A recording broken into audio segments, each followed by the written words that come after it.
Estamos de volta esta semana tendo como convidado o médico Arthur Gomes, que é diretor da Santa Casa de Maceió. Estamos abordando aqui, enfim, a evolução da Covid-19 no estado de Alagoas, com a ocupação de leitos, principalmente de UTI. Mas antes de falarmos da variante, eu queria voltar a um tema lá atrás, a história do tratamento.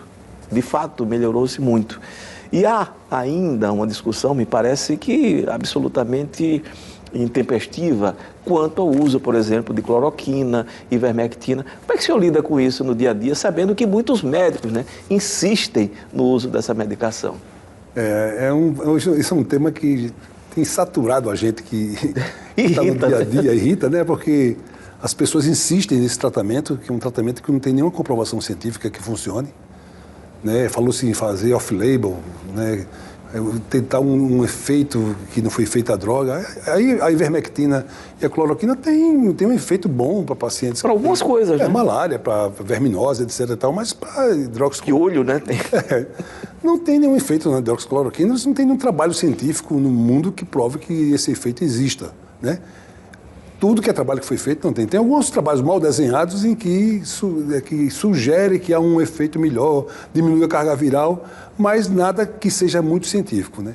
O que aconteceu, o que está acontecendo no país, a gente tem observado muito, eu sou da linha que não usa ivermectina, nem usa hidroxicloroquina, por razões óbvias, porque a gente tem que fazer um tratamento baseado em evidências científicas, né? A partir do momento que eu deixar a ciência do lado para fazer tratamentos de forma empírica... Ou ideológica, né? Quer dizer, não vou fazer porque alguém mandou que o governo do Brasil está recomendando. Isso não tem sentido. Você tem que usar a ciência como base da sua terapêutica. A partir do momento que não há comprovação científica, a gente não pode iniciar um tratamento desse, porque um tratamento não é que nem água, que você toma e está tudo bem. Não. Você tem efeitos colaterais comprovados. Toda a medicação, né? Exatamente.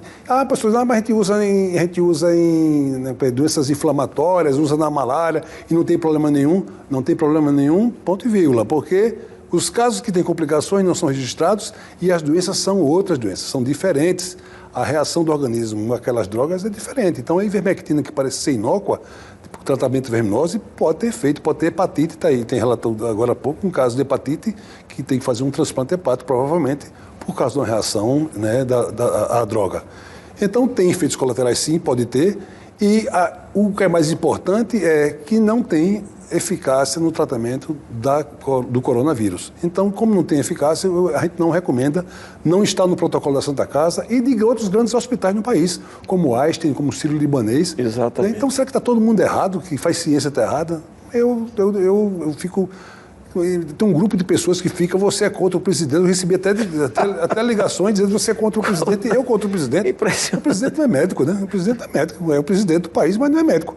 Então eu tenho que seguir o que manda a minha sociedade de especialidade. Só para lembrar, o ministro da Saúde também não é. Também não é. Então a pneumologia, a Sociedade de Pneumologia, a Sociedade Brasileira de Infectologia, a terapia intensiva, todas não recomendam a droga porque não há evidência científica. Eu queria muito que essas duas drogas funcionassem contra o coronavírus. Eu acho que todo mundo, acho que no começo, quando se buscava uma medicação, porque o desespero inicial foi grande, justificava-se, mas depois, com o tempo, à medida que os estudos foram divulgados, estavam sendo divulgados, não tinha mais sentido insistir nisso, por uma questão de natureza política e ideológica, uma bobagem, E criaram-se até os kits precoces de tratamento, pessoas defendendo o kit precoce. A campanha eleitoral foi uma festa, Foi um negócio de kit precoce. E pior que colocam outras drogas no meio, outras substâncias no meio, que agora o kit não é mais ivermectina e hidroxicloroquina. É ivermectina, hidroxicloroquina, corticoide, que é um risco você fazer na fase inicial da doença. Não tem indicação absolutamente nenhuma, a não ser com casos muito especiais, controlados, porque você pode aumentar a replicação do vírus e agravar o quadro do paciente. Aí tem vitamina D, zinco, vitamina C, aí começa uma série de drogas. Hoje você vai lá, Clexane, que é para poder evitar a coagulação do sangue, enfim. É um monte de droga, fica caro, muito caro o tratamento, e a eficácia disso aí, comprovada do ponto de vista científico, nenhuma. Quer dizer, é um pacote, o tal do protocolo, do Ministério da Saúde, É um pacote caro e, ao mesmo tempo, inócuo. Inócuo, exatamente. Não tem efeito nenhum. E os mais inteligentes estão procurando uma maneira de sair desse negócio. O próprio ministro, né, disse, não mandei fazer hidroxicloroquina. Disse que o tratamento precoce dá assistência. E realmente, você tem que fazer uma assistência mais precoce. Isso aí está bem claro, de você pegar o paciente, tem que acolher, tem que hidratar, né, fazer a oxigenação mais rápida. Né, às vezes o paciente tem uma oxigenação baixa e ele não consegue perceber que isso está acontecendo. O vírus bloqueia a sensação de que está baixa a quantidade de oxigênio, o paciente muitas vezes não consegue perceber isso aí. Então você tem que estar medindo a oxigenação e tratar com oxigênio o quanto antes para o paciente evoluir melhor. Você acha que foi um grande salto do tratamento, foi isso? Antecipar esse atendimento para o paciente que começa a ter problemas respiratórios? Percebeu-se durante a doença que realmente alguns pacientes faziam abaixo do oxigênio e parecia que estava normal. Você olhava o paciente respirando normal, não tinha a falta de ar visível, a dispneia. E isso aí fez com que a gente também começasse a fazer a oximetria mais frequentemente para poder detectar essas alterações, né, do acometimento pulmonar do vírus mais precocemente e aí tratar e fazer, prevenir, digamos assim, a evolução para a insuficiência respiratória. Bom, falamos agora da história da variante, né, do coronavírus. Isso preocupa mais e até que ponto, efetivamente, essas informações de que ele se transmite mais rapidamente são sustentadas, essas informações, pela ciência? Na realidade, a gente vê o exemplo dessa nova variante lá em Manaus, né? Em Manaus foi uma onda muito violenta, né? O número de pacientes que adoeceram rapidamente foi isso que provocou a saturação do sistema de saúde e a falta de oxigênio, porque a indústria, a White Martins, não conseguiu acompanhar a necessidade de produção, né? Isso se previa antes que ia acontecer, mas a velocidade com que houve essa multiplicação dos casos novos de infecção atribuída a essa nova cepa, que parece ser muito real, né? Já está no Brasil, já está se espalhando. Não tem quem segure. Quando ela começa a aparecer no local, não tem quem segure. Mais cedo ou mais tarde ela vai chegar e se espalhar por todo o país. Então, mais um motivo para as pessoas se preocuparem com todas aquelas questões que a gente já fala. Pois é, né? Todo mundo vale para qualquer variante. Para qualquer variante. E essa, como mais infectante, ela pode, pela velocidade de multiplicação e de contaminação, ela pode contaminar mais pessoas mais rapidamente e saturar o sistema de saúde.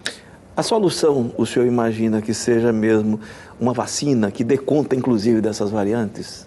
Tem outra alternativa? Não tem. O vírus, só tem uma maneira de combater o vírus, se aparecesse uma droga realmente que funcionasse, como aconteceu com o H1N1, né? Da pneumonia por influenza, que tinha o Tamiflu, que era a droga que você faz, se pegar nas primeiras 48 horas, você consegue matar o vírus e fazer um quadro que poderia ser grave ficar muito menos grave. E nesse coronavírus não tem, né? No coronavírus você tem que realmente tratar da maneira dos sintomáticos e dar o suporte que o paciente precisa. Ainda não apareceu uma droga.